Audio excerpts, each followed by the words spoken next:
Hey guys. Today I thought I would tell you about the 6 plants that when people come over to my house, out of all of the plants I have in my space, these are the ones that people bring up to me and say that they love. And I'm talking like non-plant people, people that don't have any plants in their house. These are the ones that guests are drawn to. If there are any plants in your home that people repeatedly bring up when they visit, then please leave a comment letting us know which plants those are and why they mention them. Pause the video, leave that comment. Okay, let's get into it. By far, the plant people mention to me the most when they visit my house is my Philodendron Brazil. Probably a big reason this one is so frequently brought up is it is like the first plant you really see when you walk into my house. I have it sitting on my mantle just below the TV, so if people come over and we watch a movie or whatever, we're pretty much just staring at the plant. It blocks part of my TV. You can't see half the subtitles. Outside of that, when I ask people what made them drawn to this plant specifically, it's the coloration. And I mean, that's why I love this plant too. There are a lot of beautiful colors going on in this plant. It has like, you know, the greens, different shades of greens, yellows, oranges. It does really stand out from a lot of other plants. I totally don't blame people for picking this one. It really makes a statement. People love this plant. Non-plant people love this plant. And I say non-plant people loosely because everybody's a plant person, they just don't give them a chance.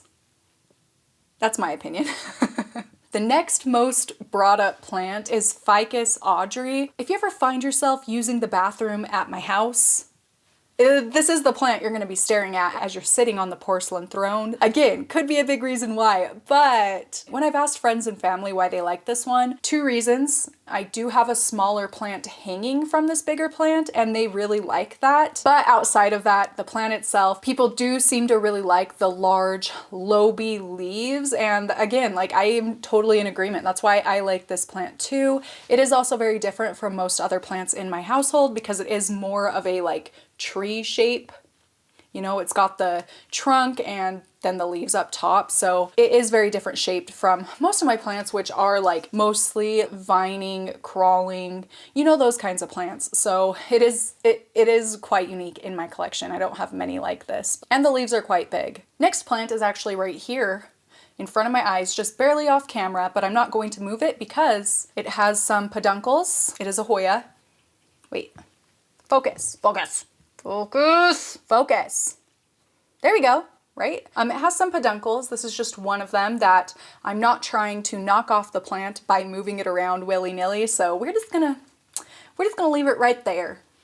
It is a Hoya Carnosa compacta, and every single time someone has mentioned that they really like this plant, they say they like the length of it, and then also how chubby the vines are, which yeah, the vines are gnarly and knotted, and that's the thing about all of the plants on this list. There are small little things that like do really make them stand out from the crowd. Maybe if people took a closer look at some of my other plants, they would realize that those plants are really cool too, but these do just have the most like stark differences, I feel, from most other plants. So that does seem to be why people like this one. And honestly, this one's pretty surprising to me because my plant right here is not looking too hot. It's starting to pick up pace and look a lot better, but the longest vines are very sad from me letting it dry out too much over the winter. It does have a lot of really beautiful new growth, which I will show you, but I'm always kind of shocked by this one, especially in the state it's in right now. Yeah, when it's in its like pristine condition, like it was before, I wouldn't be surprised, but it does not look very healthy right now. So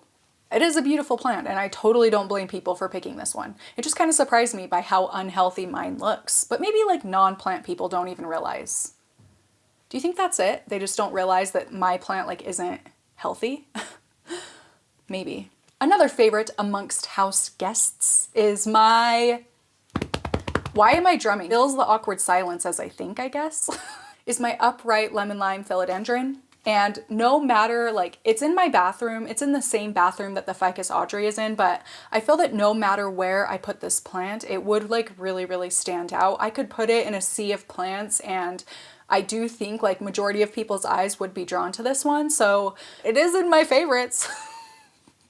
Like every other plant in existence, it seems like. This one is just so vibrant and neon almost, like it looks like it glows. My plant is also quite large, which helps it make more of like a statement impact on people, I think, but it really is so beautiful and uniquely colored. The leaves are very long and I don't know, this one, there is just something about this one. I can't quite even put my finger on it, but something about the growth pattern that is just amazing. So if you want an easy, inexpensive statement plant, like out of this whole list, I would recommend the upright lemon lime philodendron, and people that come over seem to really like it also. So I'm not alone in that opinion, I don't think.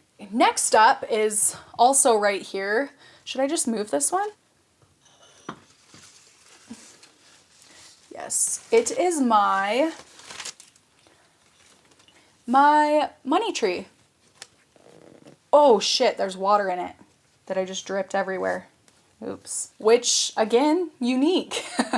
Truthfully, when people mention this plant, they aren't really able to give me like exact reasons. They just say it looks really cool. But in my opinion, it's because it's very uniquely shaped. It has very different leaves than a lot of the other plants in my house. So it has the chubby little trunk, which we love, that I just want to take a little bite out of.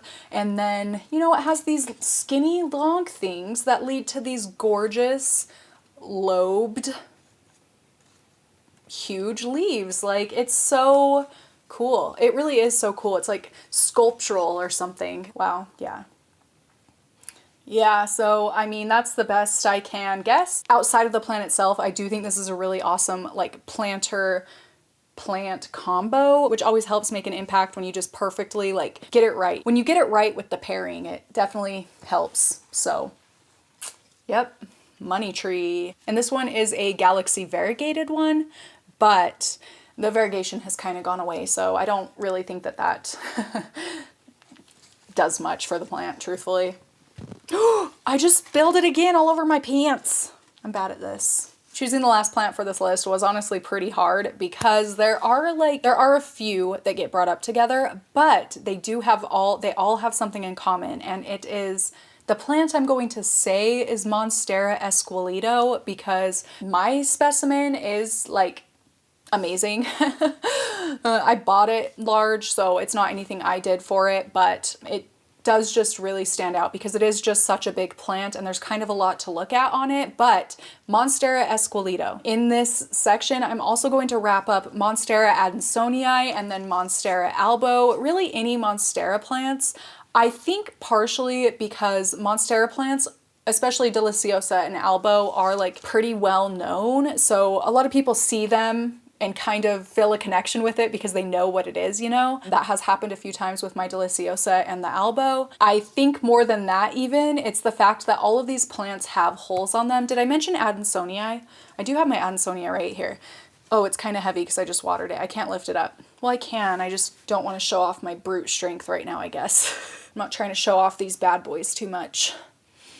So adansonii is in this one, but really it's a separate plant, of course. When anybody brings up these plants and I ask them why they like this plant, it is 100% of the time because it has the holes in the leaves, which just makes it look really interesting. So there's just a lot more to look at with the plants, which I think is why people spend so much more time, in my experience, looking at these plants compared to some of my other plants. Like looking at a syngonium like this, like yes, it's beautiful, but there really isn't as much to look at in a jade syngonium or a peperomia raindrop as there is a Monstera deliciosa that has the fenestrations, and the albo of course has the color as well that stands out. You know, you get what I'm saying? The holes give it a lot more interest, give it a lot more to look at. So that's why. And my esqueleto is big and beautiful, large and in charge.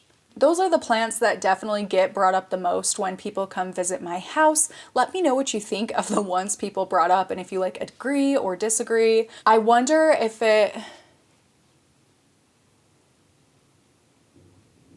have to go save my chicken. She's an escape artist. None of my other chickens can get out, but somehow this one keeps getting out.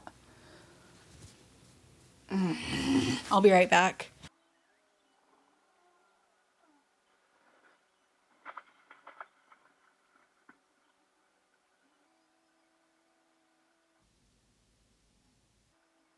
I really hope that the sun comes out and dries her off, because if not, I'm gonna have to blow dry her inside in my bathroom.